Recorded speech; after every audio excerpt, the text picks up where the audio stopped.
In earlier lessons, we talked about processes. We saw some examples of how to manipulate them with signals. Let's expand on that idea of process management by looking at some other things you can do to manipulate processes.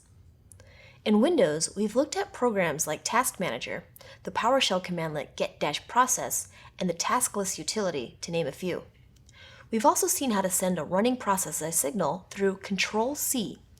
But there's another process management tool we haven't talked about, which lets you do things like restart or even pause processes. This tool is called Process Explorer. Process Explorer is a utility Microsoft created to let IT support specialists, systems administrators, and other users look at running processes. Although it doesn't come built into the Windows operating system, you can download it from the Microsoft website, which I've linked to in the supplemental reading right after this video. Once you've downloaded Process Explorer and started it up, you'll be presented with a view of the currently active processes in the top window pane.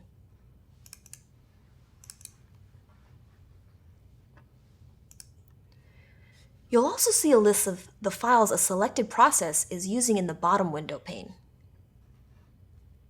This can be super handy if you need to figure out which processes use a certain file, or if you want to get insight into exactly what a process is doing and how it works. You can search for a process easily in Process Explorer by either pressing Ctrl-F or clicking on the little binocular button. Let's go ahead and do a search for the Notepad process we opened up earlier.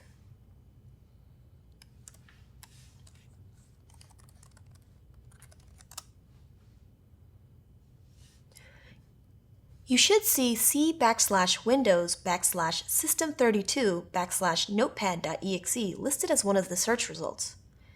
If you see something that says Notepad.exe.mui, don't worry. MUI stands for Multilingual User Interface, and it contains a package of features to support different languages. Anyways, once you've located the Notepad.exe process, notice how it's nested under the Command.exe process in the UI.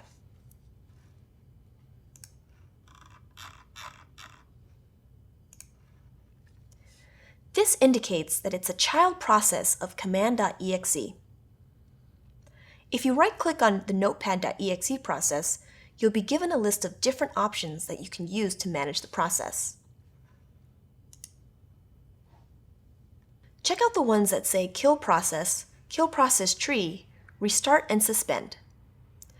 Kill Process does what you might expect. Say goodbye to Notepad. Kill Process Tree does a little bit more. It'll kill the process and all of its descendants, so any child process started from it will be stopped. Kill Process Tree takes no prisoners. Restart is another interesting option. You might be able to guess what it does just by its name. It'll stop, then start the process again. Let's do that with the Notepad.exe process we started from Command.exe.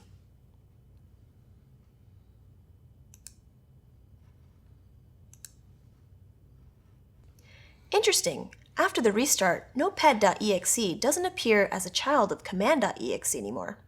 What gives? Well, if we search for Notepad.exe again, we can see it's been restarted as a child of the procexp.exe process. This is the process name for Process Explorer. This makes sense since Process Explorer was the process in charge of starting it again after we terminated it. But what about the suspend option? Instead of killing a process, you can use this option to suspend it and potentially continue it at a later time. If we right-click Suspend the process, we'll see that in the CPU column of Process Explorer output, the word suspended appears.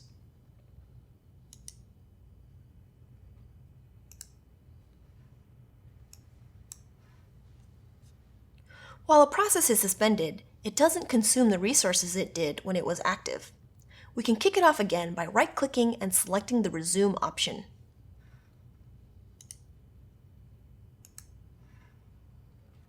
Process Explorer can do a lot, and we'll take a look at some of the monitoring information it can give us in an upcoming lesson. We won't get into the details of all its features though, so if you're curious, you can check out the documentation on Microsoft's website. We put a link to it for you in the supplementary reading.